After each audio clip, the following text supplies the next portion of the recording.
وايماجين انت لاعب مع فرقه هي الاخرى في الترتيب في تيرانك وانت كتنافس على الصداره ولعب بخمسه ديال المدافعين. الوداد رسميا كتعلن جمهورها انها غير معنيه بسباق البطوله وما بغاش تنافس العام، واخا باقي 13 ماتش، ولكن هذا الاداء هذا وهذا الرغبه وهذه العناصر ما كتبانش عليهم بتاتا حاله فريق باغي ينافس على البطوله، خصوصا في ظل هذه التنافسيه الكبيره هذا العام اللي فيها المغرب الفاسي والجيش والرجاء وتبركان. مهزله بكل المقاييس الماتش ديال اليوم ديال الوداد ضد اتحاد يعقوب منصور، فريق اللي اخر الترتيب اللي قراك كيفاش تخرج بكره وكيفاش تضغط عليه وكيفاش تكون خاسر وترجع في الماتش، واهم حاجه كيفاش تكون عندك الرغبه باش تربح، خصوصا في تيرانك. كنظن اكثر واحد فرحان دابا هو امين بن هاشم اللي على الاقل بان ان المشكل ما كانش فيه هو، وانه معاه على الاقل كانت الوداد كتوصل للشبكه وكتخلق بزاف ديال الفرص. السبب الرئيسي ديال هادشي بطبيعه الحال كنا عارفينه اللي هو الرئيس ومكتب مسير اللي ما كاينش في العالم كامل، وقلتها مرارا وسط العام بدلوا الفرقه كامله. فريق ميت بدنيا، حتى واحد ما قادر يتبع الكره ياخذها، ميت نفسيا،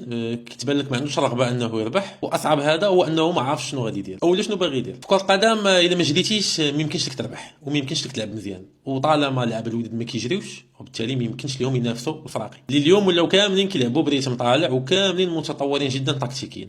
مدرب فكر انه يكون عبقري في الماتشات الاخرين وسيرتو اليوم لعب 3-5-2، وبان انه ما عارفش لي كاليتي د اللعبه اللي عنده وما فهمها حتى الدقيقه 76 عاد بدل الوافي باش يلعب 4-3-3، وديك 3-5-2 اللي كان باغي يلعب بها فالماتش كامل كانت عباره عن 5-3-2. وايماجين انت لاعب مع فرقه هي الاخرى في الترتيب في تيرانك وانت كتنافس على الصداره ولعب بخمسه ديال المدافعين، 3-5-2 ل5-3-2 ل4-3-3.